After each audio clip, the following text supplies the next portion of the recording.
Ano ba kasi yung forgiveness? How did I forgive the person? I did not. Joke lang. Forgiveness.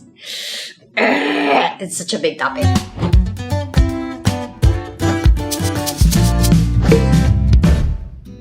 Hi everyone! I'm entering our office, so tour ko muna kaya sa kalat ng isang nanay. Hi Smart Parenting fam! Today is Valentine's Day and it is also the first ever episode of PopRica, where we get to talk about everything that's shaking the parenting world, popular topics that moms and dads are talking about, spiced by yours truly, Rica. This is, just a very casual vlog. Nakatas pa nga yung pa ako eh. But yeah, so today we're gonna read letters from our readers through our Smart Parenting Village and Parent Chat. And this is called #SPConfession. So if you actually want to send in yours, you could. You can remain anonymous if you want to. But for us kasi, we just want to create this space so moms and dads can air out stuff that they really can't just blurt out anywhere. What is shaking for today is all about forgiveness. It's such a big topic. So I'm gonna read some samples here from our SP confessions. Let's try to answer the question together. Forgiveness, paano nga ba? Is it even worth it? So let's start by reading some of the confessions. I am a mother of 3. Nabasa ko po yung article sa Smart Parenting about LJ Reyes. Relate po ako sa kanya kaso ang akin ayaw umalis ng husband ko sa bahay. Hindi ko na kaya na magsama kami kasi alam ko sila pa rin ang kabit niya, na workmate niya at araw-araw niyang nakakasama. Ang gusto niyang mangyari ay accept ko na lang daw na may iba siya para hindi pa rin siya aalis ng bahay kasi hindi niya kaya ang malayo sa mga bata. Pero ramdam ko po wala na siyang love. I would confront him, kaso wala siyang kibo ngayon. Iba na rin ang feelings ko sa kanya. Gusto ko maghiwalay na lang kami. Pagod na kasi ako. Mrs. Unhappy. I was physically abused and emotionally drained. I choose to stay with my ex-partner in one house para sa anak namin. That time, 3 years old pa lang ang anak ko, pero nung pinagbubuntis ko pa lang siya, lagi na lang kaming nag-aaway ng partner ko. Madami ring times na nauuwi sa barangay ang away namin. Nagtiis ako for the sake of our son, and I grew up in a broken family, kaya sabi ko ayaw kong maranasan ng anak ko yon. Na-diagnose ang anak ko with autism spectrum disorder nung siya ay 2 years old. Lalong ayaw ko makipaghiwalay kasi baka lalong madelay ang development ng anak ko. Pero umabot ako sa hangganan na ayaw na ng isip at katawan ko ayusin ang lahat at parang kusa na akong nawalan ng pakialam. Gusto ko lang mag-focus sa anak ko. I remember pa, he came home from a work-related trip. Nag-open ang maleta and I saw a condom. Wala akong reaksyon o naramdaman na galit o inis. Tuluyan na akong nakipaghiwalay sa toxic namin na relasyon. Jenny. Let's stop there. Medyo mabigat. You've heard the stories. They're quite different from one another and I'm pretty sure kahit kayo may naiisip na kayo na kung ako yan, ganito, ganyan. Actually, i-comment nyo kung ano sa tingin ninyo yung gagawin ninyo kung kayo yung nasa posisyon ng ating mga SP confessioners. Confessioners.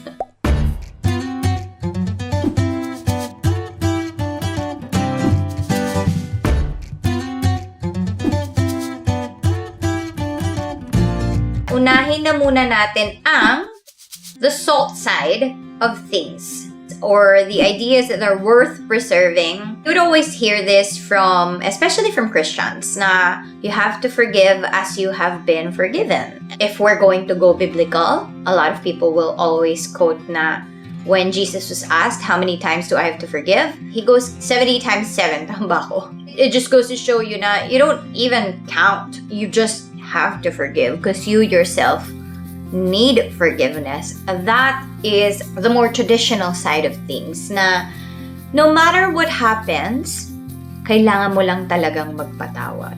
And I think there is value in that. However, on the spicier side, syempre may mga nagagalit talaga na hindi nila gusto na pinipilit yung forgiveness, lalo na kung napakalaki ng kasalanan, parang you keep forgiving this, you keep giving this person a chance, and this person just repeatedly abuses you, hurts you, pains you. So, you have to at some point stop forgiving. So, I'll give you an example. Martir lahat. Pwede naman baguhin ang kapalaran nyo. Magkaroon sana kayo ng lakas ng loob. Importante, mag-open up kayo. Huwag nyo sarilinin mga dinadala nyo. It's always okay to raise a child alone. Take good care and love yourselves first. Just believe na marami pang mga mababait na lalaki. Huwag nyo hayaan na ganyan ang trato sa inyo ng mga lalaki. Di kayo pinalaki ng parents nyo para abusuhin lang ng mga asawa nyo. Just let go and leave. Which brings me to my take, my PopRica. First of all, we have to define, ano ba kasi yung forgiveness? My definition, no? Forgiveness kasi is a cancellation of debt. Kunwari, may isang taong may utang sa'yo, which is essentially kung ano ang ginagawa ng isang taong nakapanakit sa'yo. May nakuha siya sa'yo eh. Depende sa laki nung nakuha niya sa'yo at nagawa niya sa'yo. Ganon din yung mararamdaman mong hurt or pain.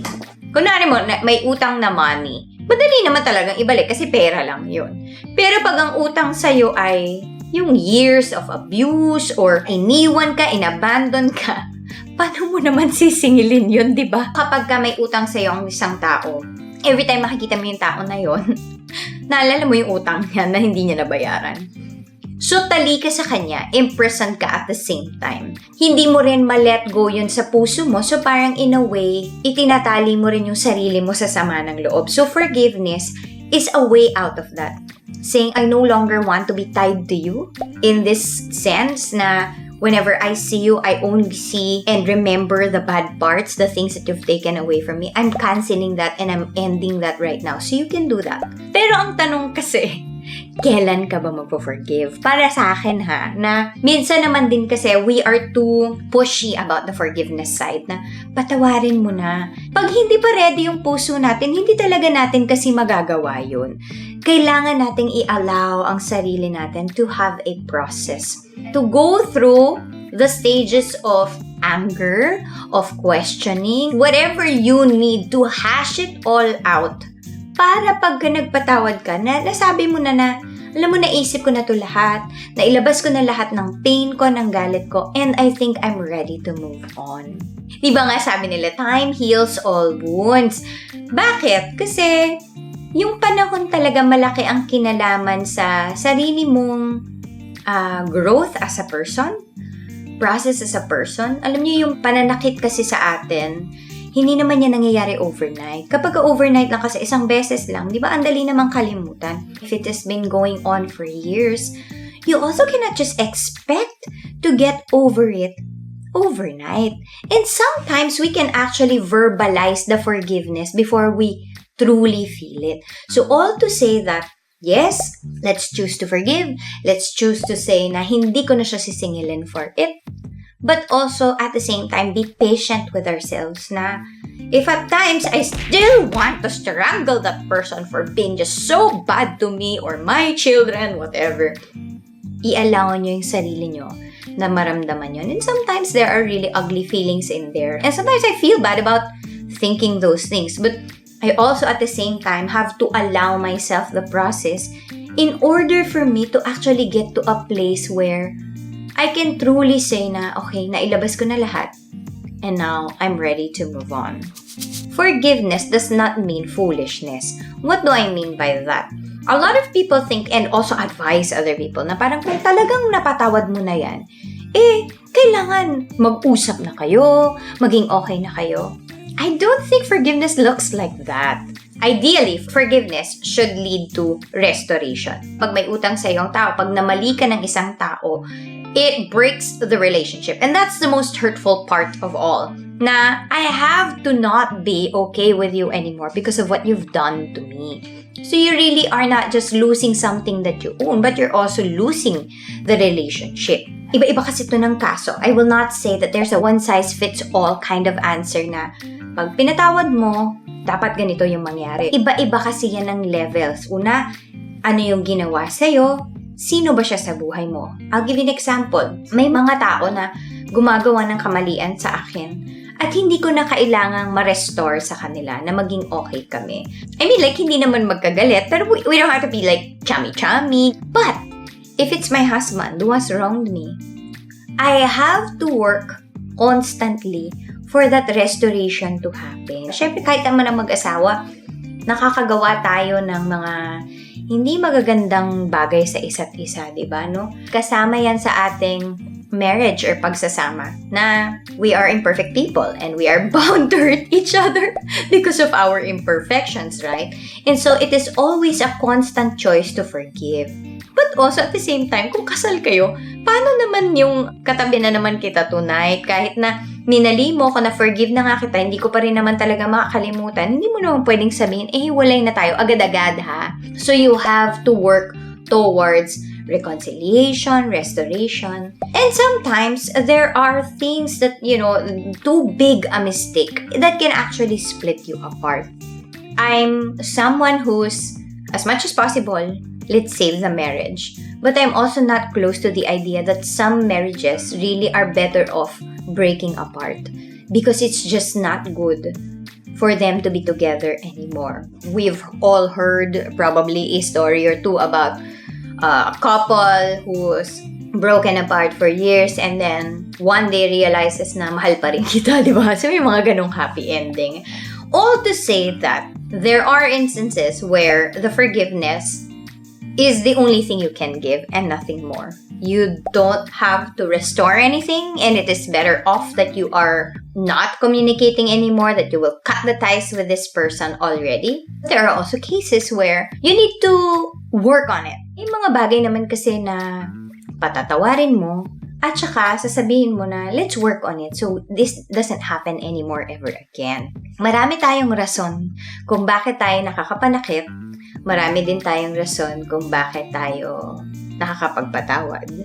Marami ding rason kung bakit yung kapatawaran ay nag-i-end up sa pagiging okay nung relationship nyo all over again. May mga panahon din na kahit na nagpatawad ka na, that was not enough to bring you back together again. So you have to figure out what is the best answer for you. Is it really forgiving and restoring or forgiving and letting go?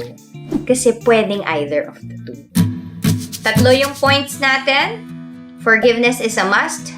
But 2, be patient with your process. It cannot just feel like it overnight.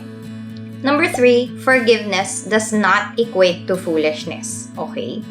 Pero meron pa akong idadagdag siya. Makakapag-forgive ka ba sa taong hindi nag-ask ng forgiveness? Oo naman.